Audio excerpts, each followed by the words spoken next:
시간 함께 읽을 하나님의 말씀은요, 요한복음 8장 31절부터 36절입니다. 요한복음 8장 31절부터 36절입니다.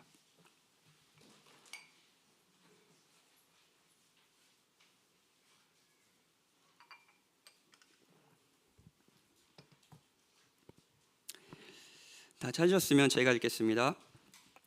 그러므로 예수께서 자기를 믿는 유대인들에게 이르시되 너희가 내 말에 거하면 참으로 내 제자가 되고 진리를 알지니 진리가 너희를 자유롭게 하리라. 그들이 대답하되 우리가 아브라함의 자손이라 남의 종이 된 적이 없거늘 어찌하여 우리가 자유롭게 되리라 하느냐. 예수께서 대답하시되 진실로 진실로 너희에게 이르노니 죄를 범하는 자마다 죄의 종이라. 종은 영원히 집에 거하지 못하되 아들은 영원히 거하나니 그러므로 아들이 너희를 자유롭게 하면 너희가 참으로 자유로우리라. 아멘. 잘 지내셨어요? 유난히 좀 휴일이 많은 주일이었는데 주였는데 휴일이 있으셔서 좀 행복하셨죠? 예, 저는 휴일이 있어서 가족과 보내는 시간이 너무 행복했습니다. 오늘도 본문과 관련한 질문을 하면서 설교를 시작하려고 합니다. 오늘의 핵심 주제는, 핵심 키워드는 자유입니다. 자유. 제가 헌상 기도 때도 이야기했지만, 여러분 자유를 무엇이라 생각하십니까? 여러분은 자유롭다고 생각하시나요? 제가 설교 준비를 위해서 가장 많이 이용하는 사람이 누군지 아시죠? 예, 박이안입니다. 8살 난 박이안. 첫째 아들 박이안하고 이제 자기 전에 누워서 8살 아들에게 질문을 했어요. 이안아, 너는 자유가 뭐라고 생각해? 이렇게 물었어요. 그랬더니 이 8살 난 아들이 마음대로 하는 거지 라고 자신 있게 얘기했습니다. 그래서 저는 속으로 설교 주제 생겼다 이렇게 확신을 했죠. 그래서 이어서 제가 질문을 했습니다. 너는 자유가 있니? 너는 자유롭니? 라고 물었어요. 그랬더니 답변이 거의 1초도 안 돼서 바로 당연히 자유가 있지, 놀고 싶은 자유가 있지 라고 얘기를 하더라고요. 그래서 제가 다시 한번 물었습니다. 공부하고 싶은 자유는 없니? 예. 이한이가 그건 내 마음에 없어 라고 얘기하더라고요. 조금 서툰 표현이지만 이한이가 말한 자유는 지금 이 시대가 정의하는 자유이기도 합니다. 이 시대가 주로 말하는 자유는 선택에 대한 모든 제약이 없는 상태, 자기 삶에 대한 자기 주체성, 이런 것을 의미하죠. 그래서 내 선택에 대한 간섭이 적을수록, 제한이 적을수록, 어떤 영향이 적을수록 우리는 자유롭다고 느낍니다. 이한이의 정의에 의하는 이한이의 자유는 하루 종일 밤이 돼도 놀이터에서 노는 것이고, 그냥 혼자 노는 것이 아닙니다. 혼자 놀면 재미없잖아요. 그래서 이한이가 좋아하는 누나 형들이 이한이와 밤새도록 같이 놀아줘야 됩니다. 그럼 형 누나들의 자유는 뭐죠? 그렇죠? 야채는 절대 먹지 않고 매일 햄만 먹는 거예요.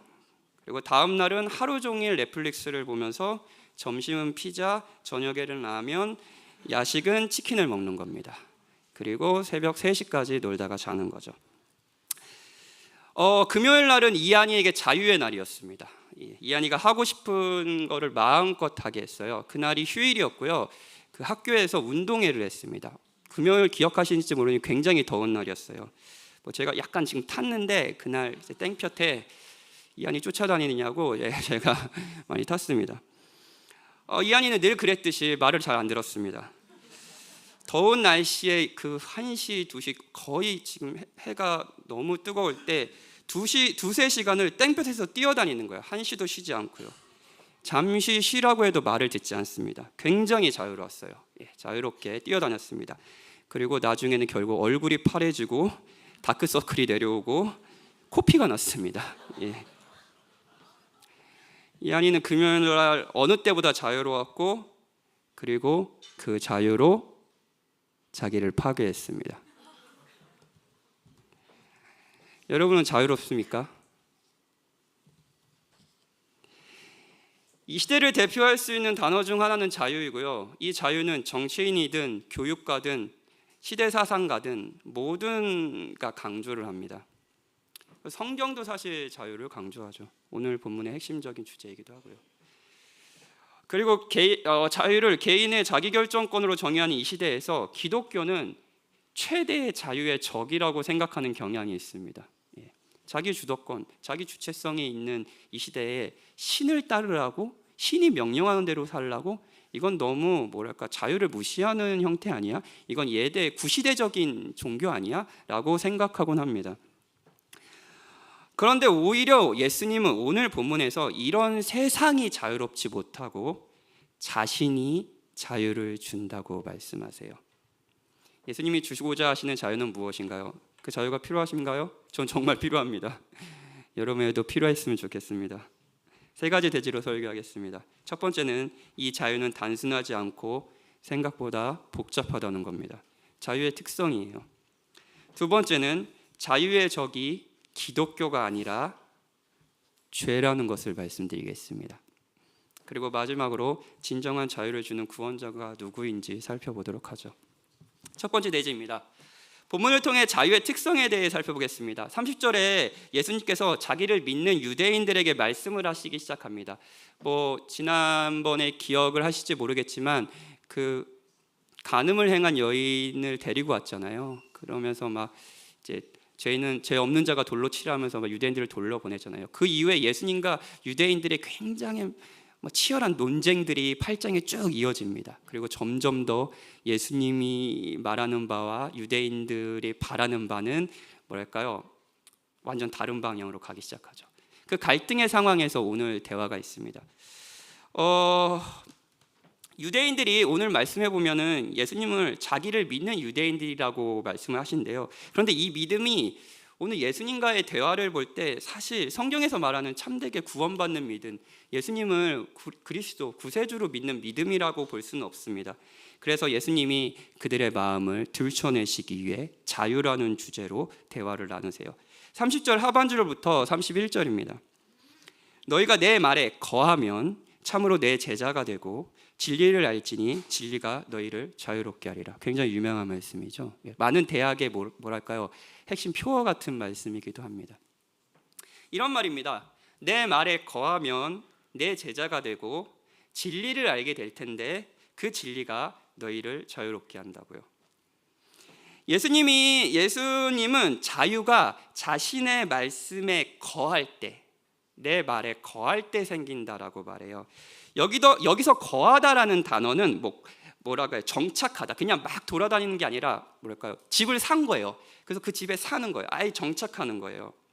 그래서 단순히 말씀을 듣고 인상 깊게 여기고 주일날 말씀 듣고 일주일날 까먹고 이런 게 아니라 그 말씀을 받아들이고 함께 살아가며 순종하는 강력한 의미를 두고 있습니다. 내 말에 거하면.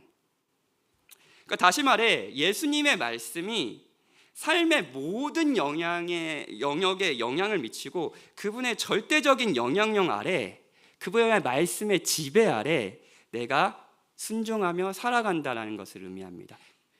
예수님 내 말에 거한다라는 것은 예수님의 말씀에 영향을 받는 삶의 영향을 받지 않는 삶의 영역이 없다는 것을 말합니다. 이러한 자유는 현대사회의 개념, 아까 자기 주체성, 자기 결정권이 말하는 그 자유와 전면으로 충돌하지 않나요? 그렇죠? 간섭이나 제한이 적을수록 자유롭다고 생각하는 세상에서 내 말에 거하래요. 예수님은 오히려 자신의 말을 따르고 순종할 때 자유로워진다라고 말합니다. 즉 예수님은 자유가 우리가 생각하는 것보다 훨씬 더 복잡한 개념이라는 것을 가르쳐 주길 원하시는 겁니다. 자유는 그냥 마음대로 하는 것이 아닙니다. 세 가지로 성경이 말하는 복잡한 자유를 한번 설명해 볼게요. 첫 번째는요. 자유는요. 더 나은 자유를 위해 다른 자유를 포기하는 것을 의미합니다. 그러니까 한 사람의 마음에 수많은 욕구들이 공존합니다. 근데 자유라는 것은 어떤 욕구를 포기하고 더 나은 욕구를 추구하는 것을 의미합니다. 팀켈러 목사님이 많이 드는 예고, 이거 이정규 목사님도 많이 드셨는데 제가 하면 여러분에게 와닿지 않을 것 같아서 이 예를 할 걸 굉장히 고민했습니다. 다이어트 예를. 이게 이거밖에 생각이 안 나요. 생각이 안 나요. 어떤 사람에게 살을 빼고 건강하고 싶은 욕구가 있고요, 먹고 싶은 욕구가 있습니다. 저는 없습니다. 두 번째는 없는데, 저는 아주 쉽게 판단할 수 있는데, 그러니까 마음대로 먹고 싶은 자유와 그리고 살고 싶은 자유가 공존해요. 그리고 하나의 자유를 전략적으로 잃음으로써 다른 자유를 추구하죠. 아이러니하게도 어떤 자유의 포기가 더 큰 자유를 주는 경향이 있습니다. 이게 이제 성경적인 자유예요. 더 나은 자유를 위해, 이성적이라면 살고 싶은 자유를 위해, 그렇죠? 다른 자유, 먹고 싶은 자유를 포기해야 합니다. 그렇죠? 저는 기꺼이 포기할 수 있다고 말씀드렸어요. 그래서 저한테는 와닿지 않는 비유인데 누군가에겐 와닿길 바랍니다. 이런 예는 정말 다양합니다. 좋은 대학에 가고 싶은 욕구와 놀고 싶은 욕구가 있습니다. 자유롭다는 것은 무엇인가요? 그냥 마음대로 하는 건가요? 아닙니다. 놀고 싶은 욕구를 포기함으로써 더 나은 자유, 나 앞으로의 좋은 삶을 위해서 공부하는 것을 선택하는 겁니다. 다양해요. 사실 우리가 개척이라는 것을 준비하고 있을 때도 우리에게 마음 안에는 다양한 욕구가 충돌합니다. 교회가 너무 좋고요, 이 교회에서 안정을 누리고 싶은 욕구, 그것도 자유입니다. 하지만 하나님이 이 도시를 어떻게 섬기는지 알고 그 섬기는 사역에 내가 어떤 방식으로도 참여하고 싶은 자유가 충돌할 수도 있습니다. 우리는 개척을 하면서도 더 나은 자유를 위해서 다른 자유를 포기해야 되죠. 이게 첫 번째 자유라는 의미입니다. 두 번째 자유의 특성은 일정한 제약을 감내함으로써 자유를 얻을 수 있다는 겁니다. 다시 한번 말씀드리면 자유는 그냥 마음대로 하는 것이 아닙니다. 하기 싫어도 해야 하는 것을 꾸준히 하며 점차 자유롭게 될 수 있다는 거예요. 제가 기타를 치는 거 아시나요? 제가 기타를 쳐요. 그래서 기타를 치는데 진짜 못 칩니다. 그 음치에 약간 박치이기도 해서 제가 개척 초반 때 찬양 인도를 기타를 메고 했어요. 그래서 모두가 고통을 당했습니다. 총체적 난국이에요. 어찌됐든 이제 기타를 연주합니다. 저는 연주는 하지만 연주에 있어서 자유롭지는 못합니다. 아주 연주할 수 있는 곡이 극히 제한적이에요. 그런데 오광일 강도사님은 기타를 연주해요. 동일하죠. 기타를 연주한 강에서는 동일합니다. 근데 오광일 강도사님은 연주에 있어서 더 자유롭습니다. 어떤 곡이든 연주할 수 있고요. 그리고 되게 신기한 게 그냥 유튜브 음악을 듣더니 그걸 그냥 그 반주를 따더라고요. 따서 이렇게 넌 이렇게 하고 이렇게 하라도 저는 못하는데 이렇게 하더라고요. 훨씬 자유롭죠. 이 자유는 어떻게 생겼을까요? 물론 이건 재능의 차이이기도 하지만 얼마나 더 연습했느냐의 차이이기도 합니다. 제가 놀 때 오광일 강도사님 기타를 잡았겠죠. 그 당시 놀 때는 제가 더 자유롭게 보였을지 모르지만 결국 오광일 강도사님이 기타를 연주하는 것에 있어서는 더 자유를 얻었습니다. 이것이 자유의 또 다른 특성입니다. 우리가 진정한 어떤 부분에서 자유롭기 위해서는 기꺼이 자유롭지 못한 상황을 감수해야 될 필요가 있다는 거죠. 그냥 마음대로 하는 게 아니에요. 마지막으로 자유의 특성은 설계자의 뜻에 따르는 것이 자유롭다는 것입니다. 설계자가 있다면 그 설계자의 뜻에 있을 때, 뜻에 따라서 행동할 때 자유롭습니다. 설계자의 뜻에 따라 자유롭게 한다는 것을 자동차를 통해 한번 설명해 볼게요. 자동차를 샀어요. 자동차를 보면 여러분이 한 번도 안 보셨겠지만 설명서가 있습니다. 자동차 어떤 기능에 대한 설명서가 있어요. 우리 주로 읽지는 않죠. 저희도 그냥 집안에 처박혀 있는데 대신 설명서대로 자동차를 관리하고 운전하는 법을 누군가에게 배우죠. 어찌됐든 설명서에서는 이 자동차를 사용하기 위해서 일정 간격으로 오일을 교환해야 되고 특정 종류의 연료를 넣어야 한다는 내용이 적혀 있습니다. 그렇죠? 저희 제가 타는 차는 LPG 가스 차인데 저희가 가스 충전소가 많이 없잖아요. 그래서 가스 충전소가 없다고 그냥 가까운 주유소에 가서 휘발유를 넣으면 어떻게 되죠? 차가 망가집니다. 예, 망가지죠. 상상할 수 없지만 6살인 둘째, 제가 첫째만 맨날 언급해가지고 둘째를 언급을 해야 됩니다. 둘째 박이현의 나는 자유롭다고 하면서 자동차를 운전한다고 해봅시다. 운전할 수 있는 적정 연령이 있잖아요. 법으로 정해졌잖아요. 그것을 무시하면 어떻게 되죠? 사고가 납니다. 아이도 생명을 잃을 것이고요. 누군가도 이 아이를 통해서 생명을 잃게 될 겁니다. 설계자를 무시하는 자유가 있다면 그건 파괴로 이어지는 거죠. 예수님은 너희가 내 말에 거하면, 즉 나를 따르기 위해 다른 자유를 포기하고 내가 너의 설계자라는 것을 믿고 나에게 순종하면 자유가 있다라고 말하는 겁니다. 그러면서 예수님은 유대인들이 자유롭지 못하다고 지적하는데 그건 자유의 주적이 있기 때문이에요. 두 번째 대지로 넘어갈게요. 진리가 너희를 자유롭게 하리라고 말씀하시자 33절에서 유대인이 굉장히 기분이 좀 상했던 것 같아요. 이렇게 주장해요. 우리가 아브라함의 주상입니다. 아브라함의 자손이라고요.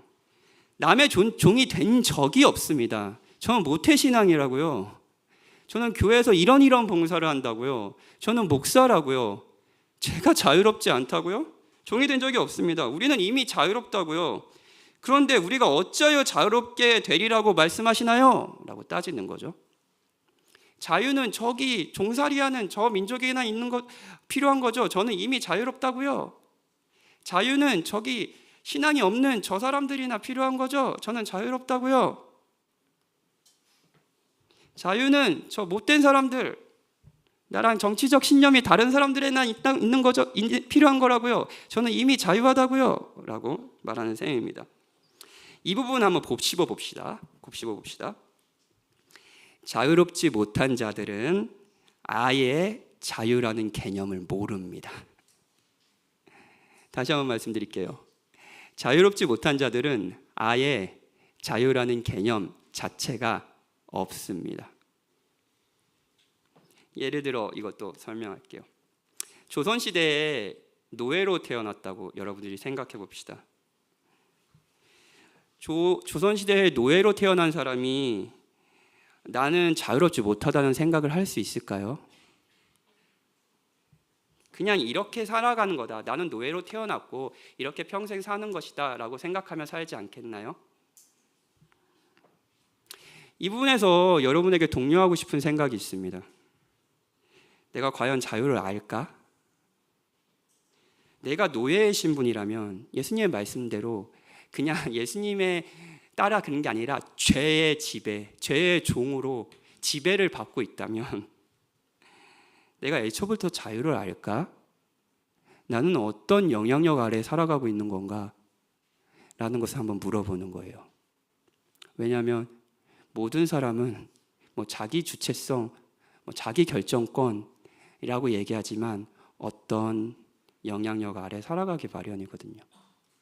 그리고 만약 여러분들이 죄의 노예로, 죄의 종으로 살아가고 있다면 여러분은 자신이 종이라는 생각도 못하고 살고 있을 겁니다.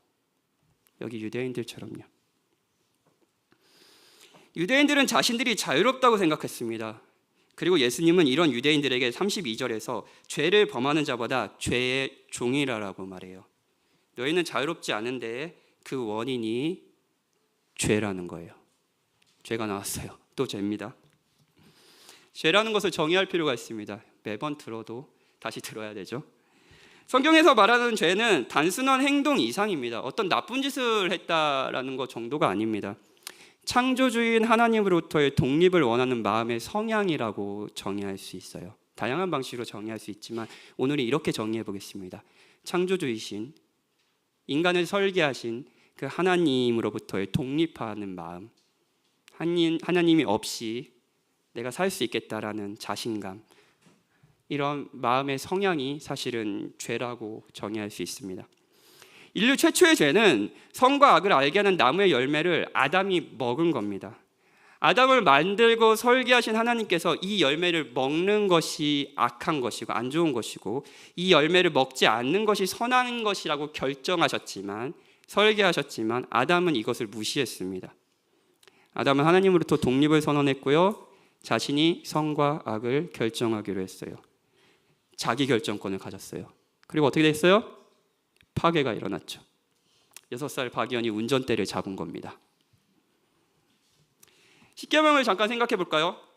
내 부모를 공경하라, 살인하지 말라, 간음하지 말라. 이 계명들은 우리의 삶을 제약하고 우리를 우리의 자유를 빼앗는 것 같지만 실제로는 자동차 사용 설명서와 같습니다. 언제 브레이크를 밟고 엑셀을 밟아야 할지 알려주는 안전장치 같은 거죠. 사랑하는 여러분, 이렇게 마음과 행동을 결정한 것이 우리를 설계하신 분의 의도대로 사는 것이고 인간다운 삶입니다.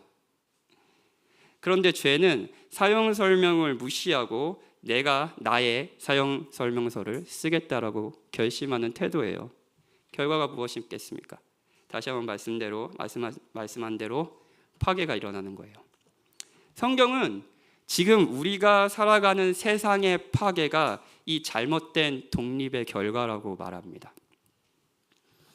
죄는 하나님으로부터의 독립이기도 하지만 다른 방식으로 말하면 자기중심성이라고 표현할 수도 있을 것 같습니다. 아무도 나에게 이래라 저래라 할 수 없어. 나는 내가 하고 싶은 것을 자유롭게 선택할 수 있어야 하고 누구도 어떤 식으로든 내 자유를 침해해서는 안 돼 라고 말하는 거죠. 근데 여러분, 이 자기중심성이 무엇보다 사랑을 무시하고 사랑을 파괴한다는 걸 아시나요? 이 문구는 여러분들 많이 들으셔서 잘 아실 겁니다. 나는 나를 파괴할 권리가 있다. 예. 이 말로 유명한 프랑스 소설가이자 작가인 프랑스와즈 사간이 이제 자유에 대한 인터뷰를 이 작가는 사실 모든 작품에 자유라는 주제가 굉장히 잘 녹아져 들어가 있습니다. 근데 자유에 대해서 인터뷰를 한 적이 있어요. 그녀는 여러 작품에서 자신에게 가장 중요한 가치가 자유이며 자신이 선택한 방식으로 삶을 자유롭게 살 수 있어야 된다고 주장을 했어요. 그래서 어떤 인터뷰를 하는 사람이 이렇게 물었습니다. 저도 이걸 꼭 이 사람한테 물어보고 싶었는데 이렇게 물었더라고요. 당신이 원하던 자유를 얻었습니까? 라고 물었더라고요. 뭐라고 답했냐면 이렇게 답했습니다. 사랑에 빠졌을 때는 자유롭지 않았습니다. 하지만 사랑하는 시간을 제외하고는 자유로웠습니다. 예. 저는 굉장히 솔직한 답변이라는 생각이 들었습니다. 그녀가 말하는 자유에 의하면 굉장히 정확한 답변이라는 생각이에요. 모든 사람이 사랑의 관계에 들어가잖아요. 그러면 일종의 독립성을 조금씩 잃기 시작합니다. 사랑을 시작하면 일단 상대의 시간에 나를 맞춰야 하고요. 내가 먹기 싫은 음식도 상대가 좋아한다면 상대가 먹고 싶어하는 음식을 먹어야 되고요. 생활 패턴 이런 것들을 사랑하는 사람에게 맞춰야 합니다. 독립은 없습니다. 아이들 키우는 부모님들이 여기에 많은데 부모님들이 어디 놀러 가서 뭐를 먹을까 정할 때 제일 먼저 고민하는 게 뭔지 아세요? 맛집? 아닙니다. 아이들이 먹을 것이 있느냐 없느냐예요. 매운 떡볶이 이런 거 못 먹습니다. 그렇죠? 사랑을 하면 그야말로 상대에게 지배당합니다. 상대의 필요를 채워주기 위해 자신의 필요를 포기하고 상대도 그렇게 해야 합니다. 사랑을 할수록 독립성을 잃습니다. 만약 우리가 세상이 정의한 대로 자유롭고 싶다고 삶의 주체성을 어떤 것으로부터 강제받지 않고 자신이 갖고 싶다면 가장 먼저 포기하는 게 뭔지 아세요? 사랑이에요. 우리는 사랑을 포기해야지 자유로울 수 있습니다. 제가 이제 설교 시간에 항상 사랑하는 여러분 이렇게 얘기하잖아요. 진짜인가 가짜인가 저도 고민을 많이 하는데 어찌됐든 여러분 제가 말한 대로 이게 진심이어서 여러분을 사랑한다면 저는 저의 마음대로 살 수 없습니다. 여러분의 유익을 위해서 살아야겠죠? 세상이 말하는 자유를 지키려면, 자기중심적으로 살려면 사랑을 하지 말아야 합니다. 그리고 이 말은 다른 말로 나의 필요를 위해 상대와 관계를 맺을 뿐 절대 헌신하지는 않겠다라는 결심이기도 합니다. 요즘 청년들이 우리 교회 청년들은 많이 말을 안 하는 것 같은데 청년들 중에 이런 말을 하는 청년들이 있습니다. 그 사람하고 사랑은 하고 싶지만 결혼은 하지 않아요. 이 말. 그러면 정말 그녀를 원하기는 하는 걸까요? 나의 행복을 채워줄 수 있는, 내 필요를 채워줄 수 있는 그녀를 그냥 옆에 둘 뿐, 한편으로는 이용할 뿐, 그 사람에게 헌신하지 않겠다는 다른 표현 아닐까요? 이걸 신앙적인 이야기로 조금 해볼까요? 하나님은 원하지만 순종하는 삶은 원하지는 않아요 라고 답한다고 해봅시다. 정말 하나님을 원하는 것이 맞나요? 하나님을 이용하려는 자기중심성의 다른 표현 아닌가요? 이 시대가 정의하는 자유는 자기중심성의 다른 표현이기도 합니다. 자기중심성이, 이렇게 자기중심성이라고 하면 너무 그냥 민낯이 드러나잖아요. 자유라는 보기 좋은 포장지를 입고 있는 거죠. 하지만 그렇게 사랑을 포기한 후 얻은 자유가 진정한 자유인가는 좀 생각해 볼 필요가 있습니다. 행복한가라는 것을 좀 생각해 볼 필요가 있어요. 장단컨대 많은 사람들이 가장 나답고 삶에 활력이 생기고 기뻤던 순간을 떠올리라고 하면 대부분 누군가를 열렬히 사랑했던 순간, 누군가를 위해 기꺼이 자신을 주었던, 그냥 기쁨으로 사랑했던 순간을 떠올릴 겁니다. 사랑했던 순간이 나다움 순간이었다라고 기억할까요? 여기 강대상에 있는데 이 강대상에 물고기가 있다고 합시다. 물고기가 물에 안 있고 강대상에 있어요. 그럼 물고기가 어떻게 됐죠? 펄떡펄떡 뛰면서 허덕이겠죠. 그리고 점점 어떻게 되겠죠? 생명을 잃어갈 겁니다. 근데 이 물고기를 물속에 두면 어떻게 되죠?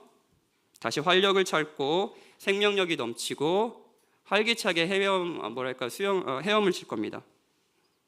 왜냐하면 물고기는 물속에서 모든 능력이 제기등을 하도록 설계되었기 때문입니다. 물고기는 여기 있으면 안 됩니다. 물속에 있어야 되죠.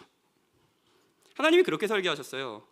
마찬가지로 우리의 설계자, 여러분을 가장 잘 아는, 여러분들이 어떻게 살아야 될지 가장 정확히 아는 여러분의 창조자는 우리를 사랑하도록 설계하셨습니다.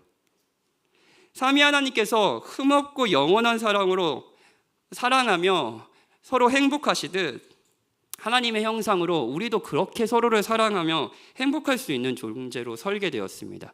사랑이 우리에겐 무리인 거죠.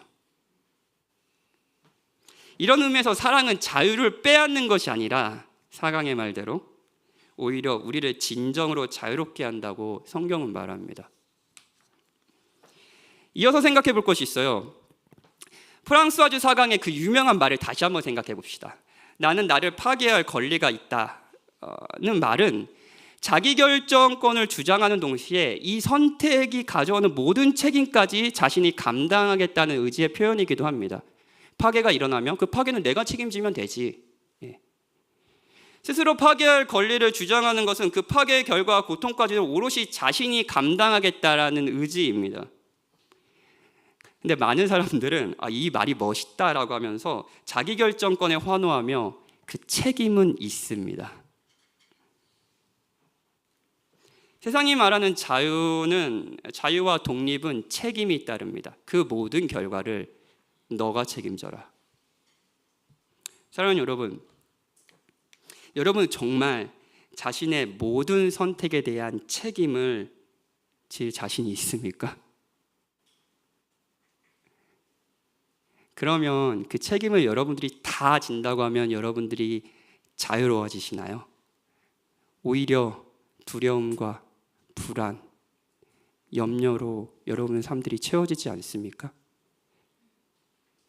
이 자유는 언뜻 보면 우리에게 마음대로 살 수 있는 자율권을 주는 듯하지만 그 이후에 모든 결과는 책임도 질 수 없는 자들에게 책임지라는 말이기도 합니다.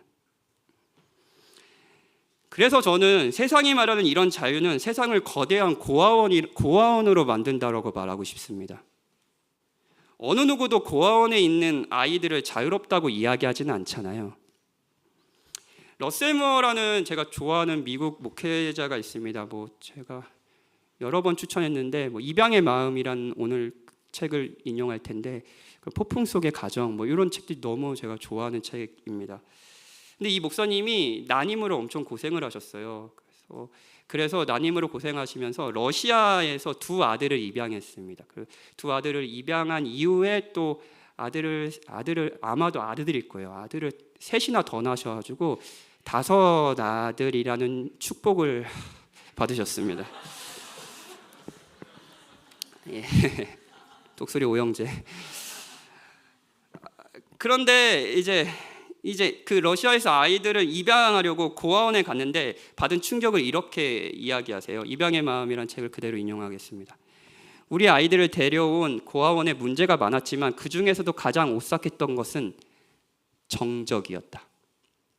그곳은 으스스한 침묵에 쌓여 있었다. 밤마다 침대마다 아기들로 초만원인데도 국회 도서관보다 더 조용했다. 가만히 귀를 기울이면 살살 흔드는 소리가 들렸다. 아기들이 침대에서 제 몸을 좌우로 흔드는 소리였다. 그들은 울지 않았다. 어차피 울어봐야 아무도 대꾸하지 않으니 울음을 그친 것이다. 인간성이 말살된 얼마나 섬뜩한 광경인가. 신기하게도 조금이나마 아이들이 우리를 받아들였다는 것을 처음으로 안 것은 러시아 1차 방문 중에 마지막으로 방을 나서던 때였다. 지금의 벤자민인 어린 막심이 침대에 나자빠져 울었는데 그런 일은 처음이었다. 어떤 이유에서든 자신이 우는 소리를 우리가 들으리라 생각했던 것 같다. 또 어떤 이유에서든 더는 어둠 속에 홀로 남고 싶지 않았던 것이다. 세상의 정의에 의하면 아이들은 자유로운 상태입니다. 그리고 울지 않습니다. 왜냐하면 울어도 자신을 책임져 주는 사람이 없기 때문입니다. 누구도 자신을 사랑하는 존재가 없기 때문입니다. 누구도 자신을 위해서 헌신하는 존재가 없기 때문입니다. 그리고 이 아이를 사랑하는 존재, 자신을 책임져 줄 수 있는 존재가 왔을 때 울기 시작했습니다. 이 시대가 말하는 자유는 개인의 주체성 회복이지만 성경이 말하는 자유는 하나님과 친밀한 관계를 통한 회복을 의미합니다. 오히려 의존이에요. 일반적인 의존은 수동적이고 굴욕적이고 폭력적인 면이 있습니다. 그래서 자유를 빼앗아 가죠. 억압당하죠. 하지만 성경이 말하는 의존은 자발적이며 기쁨을 포함합니다. 그래서 자유로워요. 어떻게 이런 자유가 가능한가요? 누가 이런 자유를 주나요? 세 번째 대지로 넘어가죠. 35절 36절이에요. 같이 읽어봅시다. 시작.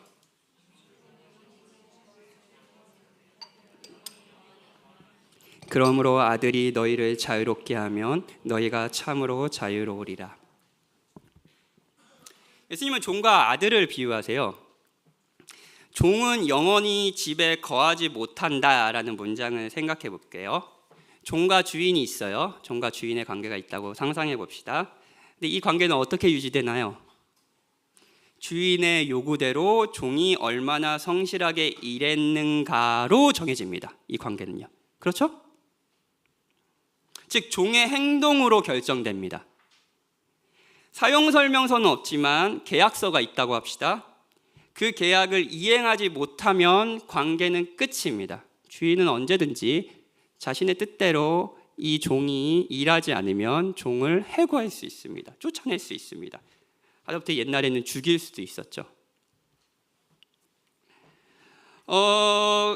종은 영원히 집에 거하지 못한다는 것이 이런 의미입니다.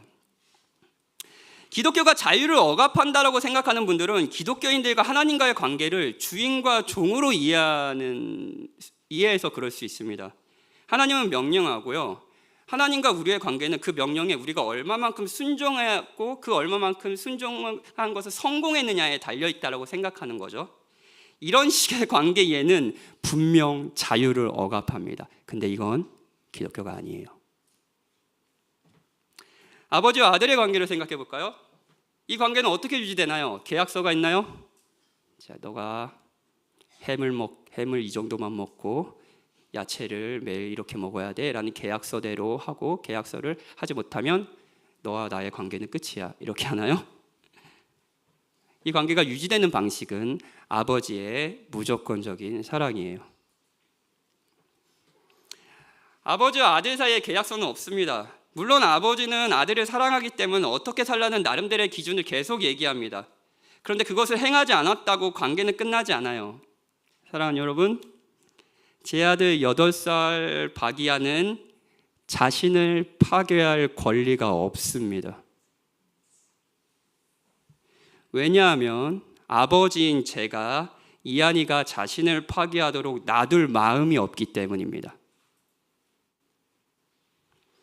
2시간이고 3시간이고 햇볕에서 뛰어놀고 싶어 해도 아이의 상태를 살피면서 잠깐 앉아. 너 죽어 그러다. 라고 이야기하겠죠? 물을 먹게 할 겁니다. 물 싫어. 먹어. 놀려면 먹어야 돼. 아버지는 그런 겁니다. 성경에서 말하는 자유는 하나님으로부터의 독립이 아니라 하나님이 나의 아버지가 되어 주신다는 것이고, 이 관계 안에서 두려움이 아니라 특별한 안정감과 사랑을 느끼며 아버지의 말씀에 순종하는 삶을 조금씩 살아가기 시작한다는 것을 의미합니다. 이것이 자유예요.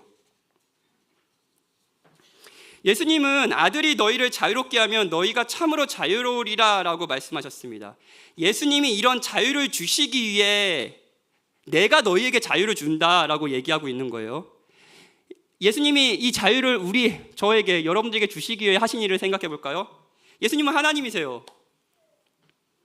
자유를 자기주체성으로 이해하는 세상의 자유의 개념에도 예수님은 무한한 자유를 갖고 계십니다. 예수님은 뜻하신 바를 모두 이룰 수 있으신 분입니다. 어떤 제약도 없으신 분입니다. 하지만 예수님은 사랑을 하기로 결정하셨습니다. 사랑을 하기로 결정했다고요. 자유는 더 나은 자유를 위해 다른 자유를 포기하는 것이라고 정의했던 걸 기억하시나요? 그리스도는 우리를 사랑하는 자유를 얻기 위해, 우리가 하나님을 아버지로 관계를 맺게 하시는 자유를 얻기 위해 자신의 자유를 기꺼이 포기하셨습니다. 하나님이 인간이 되셨어요. 그리스도의 자유의 포기는 십자가에서 절정을 이룹니다. 그리스도는 손과 발이 나무에 못 박혔습니다. 모든 자유가 박탈당하셨습니다.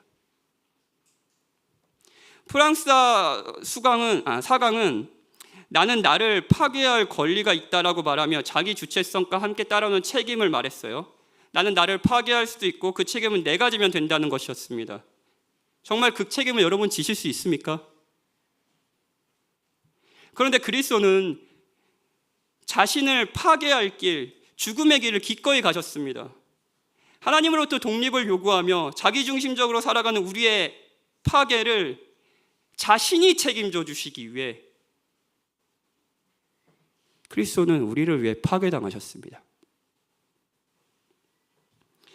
진리가 너희를 자유롭게 하리라고 했을 때 이 진리를 예수님은 제자들과의 대화 14장 6절에서 이렇게 정의하세요.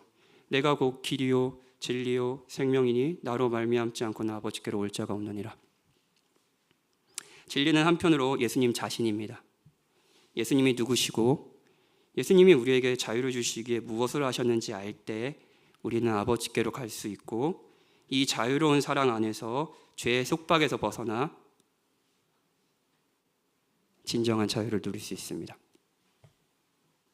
그때 우리는 우리다워질 수 있습니다. 이것이 기독교가 약속하는 자유입니다. 한 가지 적용을 하면서 설교를 마칠게요. 예수님은 내 말에 거하라고 하셨어요. 내 말에 거하지 않으면 참된 자유를 모른다고 말씀하신 겁니다. 질문할게요. 복음을 아시나요? 여러분, 복음을 아십니까? 예수님이 누구인지, 예수님이 무엇을 하셨는지, 그래서 우리는 어떤 존재가 되었는지, 이 복음은 우리에게 어떤 희망을 주는지 아시나요? 아시나요? 또 질문할게요. 여러분이 만약 부부싸움을 했다면 서로를 바라볼 때 복음이 영향력이 있습니까? 아까 예배를 시작했을 때 강성호 목사님이 존 파이퍼 목사님의 지난주 인용했던 글을 읽으셨습니다. 정말 여러분은 서로의 흠을 복음 안에서 바라보고 계십니까? 그렇지 않다면 여러분은 내 발에 거하는 건 아닙니다. 서로 힘들게 하는 사람을 봤을 때 복음은 여러분에게 어떤 영향을 끼치나요? 속으로 해요. 모든 것이 잘 되는 성도가 있습니다. 가끔 있어요. 너무 질투가 나죠. 얘는 어떻게 직장에서도 이렇게 잘 되고 결혼도 잘하고 아이도 잘 크지? 그런데 그 사람도 고통은 있어요. 그 사람을 바라보는 눈에도 복음이 있습니까? 힘든 성도가 있다고 합시다. 고통당하는 성도가 있어요. 고통당하는 성도를 바라보고 품에 안고 같이 고난의 시간을 보내줄 때도 여러분은 복음의 영향력 아래 있습니까? 여러분의 인생이 여러분의 마음대로 돌아가지 않나요? 복음이 무엇이라고 말합니까? 그리스도는 그때 여러분을 어떻게 살라고 말씀하십니까? 내 말에 거한다는 것은 삶의 모든 영역에 영향을 끼치라는 것입니다. 그래서 제가 부탁을 드리고 싶습니다. 소그룹 시간에 여러분의 삶을 솔직하게 나누고 여러분의 분투하는 삶 가운데 복음이 어떻게 영향력을 끼칠지, 그 삶 속에서 여러분이 내 말에 거하는 것은 무엇인지 서로 이야기해 보십시오. 우리는 조금 더 많은 영역에서 복음을 적용해야 합니다. 우리는 고아가 아닌 자녀로 사는 법을 배울 필요가 있어요. 러셀 무어 목사님이 아이들을 입양했을 때 아이들은 엄연히 자녀였지만 여전히 1년의 고아원 생활로 인해 위축된 상태였다고 합니다. 그래서 얼굴에 파리가 안 져도 쫓지도 않고 그런 무기력한 상태였다고 해요. 그리고 딱딱한 음식을 난생 처음 먹이는 그 아저씨를 너무 두려워하고 아빠요, 그렇죠? 아기 침대 안에 삶만으로도 아이들은 자유롭다고 생각했을 겁니다. 고아원의 아기 침대. 사랑하는 여러분, 성경이 말하는 우리가 그리스도 안에서 하나님의 자녀가 됐다는 교리는 장기적으로 영광스러운 일입니다. 그러나 단기적으로는 정말 지옥과 같은 면이 있습니다. 우리의 삶도 마찬가지일 거예요. 그리스도인으로서 사는 삶, 순종하는 삶이 당장은 지옥처럼 느껴질 수도 있습니다. 하지만 우리는 고아가 아닌 자녀로 사는 법을 계속 배울 필요가 있습니다. 그의 말에 거하십시오. 복음을 여러분의 삶에 계속 적용해 보십시오. 무엇보다 여러분이 실패해도 여러분은 버려지지 않고 하나님의 아버지의 무한한 사랑 가운데 결국 자녀로 사는 법을 완전히 배우게 될 것입니다. 우리는 거룩해질 겁니다. 우리는 자유로워질 겁니다. 그러니 예수님의 말에 거하십시오. 예수님이 여러분의 삶의 일부분만 영향을 끼치는 것이 아니라, 일정 날만 영향을 끼치는 것이 아니라, 주일만 영향을 끼치는 것이 아니라 모든 영역에 영향을 끼치도록 하십시오. 러셀 무어 목사님의 글을 인용하면서 설교를 마치겠습니다. 아이들을 고아원에서 집으로 데려오는 일은 생각보다 어려웠다. 우리는 부모님이 미리 사주신 옷을 아이들에게 입힌 후 고아원 직원들에게 감사를 표했다. 밖으로 걸어 나오자 갑자기 두 아이가 기겁을 했다. 그들은 한 번도 해를 보거나 바람을 느껴본 적이 없었던 것이다. 차 문이 꽝 닫히는 소리도 처음이었다. 운전을 하며 뒤를 돌아보니 아이들은 부르르 떨며 저만치 고아원 쪽으로 손을 뻗고 있었다. 다시 가고 싶은 거죠. 나는 아이들에게 나직히 말했다. 거기는 최악의 장소잖아. 널 기다리고 있는 게 무엇인지 아니? 집에 가면 너를 사랑하는 엄마, 아빠가 있고 할머니, 할아버지도 계셔. 사촌들도 있고 맥도날드 해피밀도 있단다. 하지만 아이들이 아는 거라곤 고아원뿐이었다. 불결한 곳이었지만 그곳밖에는 기준점이 없었다. 거기가 집이었던 것이다. 러시아의 그 고아원으로 한 번 더 가고 싶다. 아이들이 자신들이 살던 곳을 직접 보고 느꼈으면 좋겠다. 그들이 그곳을 어떻게 생각할지 상상이 되지 않는다. 어쩌면 나만큼이나 러시아 음식을 질색하며 슬쩍 빠져나와 모스크바에 있는 맥도날드로 갈 기회만 노릴지도 모르겠다. 고아원의 삐걱거리는 계단을 올라가 공포 영화의 한 장면을 떠올릴 법한 몸으로 들어서면 아이들의 눈이 휘둥그레질 것이다. 자신들이 태어난 밤의 상황을 머릿속에 떠올릴지도 모른다. 아이들이 고아원을 어떻게 생각할지 다 알 수는 없지만 이것만은 확실하다. 그것을 집이라 부르지는 않을 것이다. 사랑하는 여러분, 여러분은 더 이상 혼자서 모든 것을 감당해야 하는 고아가 아닙니다. 그리스도가 여러분이 그런 존재가 아니라는 것을 알려주셨습니다. 여러분에게는 안전한 집과 부모가 있습니다. 여기에서 진정한 자유를 누리십시오. 그리스도께 오십시오. 그분께 여러분의 자유가 있습니다. 같이 찬양합시다.